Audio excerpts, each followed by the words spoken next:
Hey, what's going on, guys? Shane here with Coach Adam Lerner, who is a UFC coach, MMA, boxing. He's also Vince the Anomaly's boxing coach. And today he's going to be talking about how to shut down the jab so that your opponent doesn't even want to throw it. Let's take a look. We're going to talk about the principles of what we're trying to accomplish here for a second. Basically, most people, the thing they're going to throw most often in a fight is the jab. It's also usually the first thing they're going to throw in the fight. Even if their coach is trying to set up everything perfectly, they're going to come out with the jab. So you can kind of depend on that being one of the main things and probably the first things they do. That way, when they come out, as soon as they throw that first jab, we're just trying to get some control of that rhythm. Okay? So we're just starting with a parry. So my hands are up nice and high, and I'm getting a sense of when that jab is coming in. Now, as soon as I get a sense of when that jab is coming in and I can feel that timing, I'm going to start to try to counter it as soon as possible. Because the last thing I want to do is give him time to start changing up that rhythm and switching it to something else.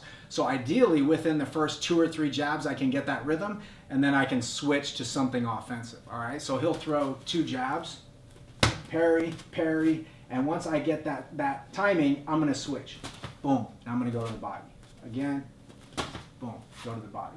Okay, again, boom, go to the body. Now, again, I don't want to stick to the same thing for too long, so I've got to switch it up. So I have to start changing the angles without changing the timing. So my timing needs to remain the same, so he still expects me to go here, and now I'm going to switch it to a jab to the head. Still the parry, still that dip, he expects it to go down, and I'm going to switch it up top. Okay? So I'm going to start jabbing his head as I parry. Head off center. Head off center. Now when you're parrying, try not to reach too much, because if I start reaching out here, he's going to switch it and come over the top with the hook. So I'm going to stay relatively close. That way if he switches, I can just come right back, right? I have a real minimal movement. Okay. Now from there, we want to continue to build. So we have a couple of options. I prefer not to turn my right side or my power side too early. So the next thing I usually want to switch to is that hook. Okay, so my head's still going the same way, I'm still dipping to the right side, and I'm going to switch to the hook. Okay, so now I have 3 options. I can go to the body, I can go to the head, and I can switch to the hook to the head. All while dipping the same side and throwing it in exactly the same timing. So now he has to guess between 3 different things that all happen at exactly the same time. Okay, now the next step from there is to build on that and maybe try to get those power shots to start landing.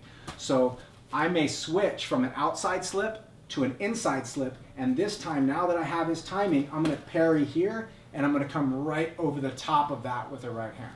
This is a really common parry or a really common counter for guys that like to stay on the outside. Muhammad Ali was one of the guys that really made this right hand counter famous. So it's just touch it down, come straight over the top. What we don't want to do when we parry this is pull all the way back, wind up for that right hand, because I can run into a right hand, or he can be back in good defensive position. So I'm just going to touch it down, redirect, and fire. Again, touch it down, redirect, and fire. Now, if I get the timing perfectly and I'm super confident, I'm going to just skip over touching his punch on the way there, and I'm going to inside slip, let that jab go over my shoulder, and I'm going to land a heavy right hand and let him walk right into it. Now this right hand is probably the first punch of this little combination or this pattern that is a knockout punch. Okay, so we're going to let him step right in, and I'm going to run him right into that right hand. Ideally, you land that right along the jawline, just under the ear or the point of the chin. Any of those areas, you have a pretty good chance to knock somebody out. All right, so we start with something simple, and then we build to that knockout punch, all to take away the jab and make them fearful of even throwing it. You can actually turn this into a drill if you have a partner, so you're just going to go, one person throws 5 punches, the other person defends with the 5 different options that you now have, and then your switch rolls. So this is how it looks. So I'll be the person throwing the punch, and then Adam will defend with the jab to the body. Boom. We'll go with the jab to the head now. Boom. Now with the hook. Boom. Now with the parry into the right hand. Boom. Or just slipping and then throwing the right hand. Boom. Okay? And then we switch roles, and then I do that. So then he goes.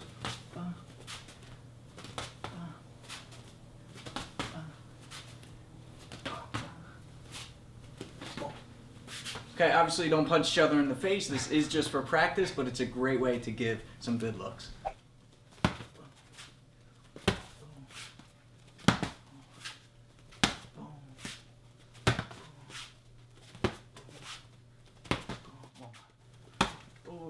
All right, guys, there you have it. One of the most effective punches, but you can nullify it, you can negate it by just using these simple tactics. Guys, check out Coach Adam if you're in the LA area. He has a gym, a4fitness.com in West LA.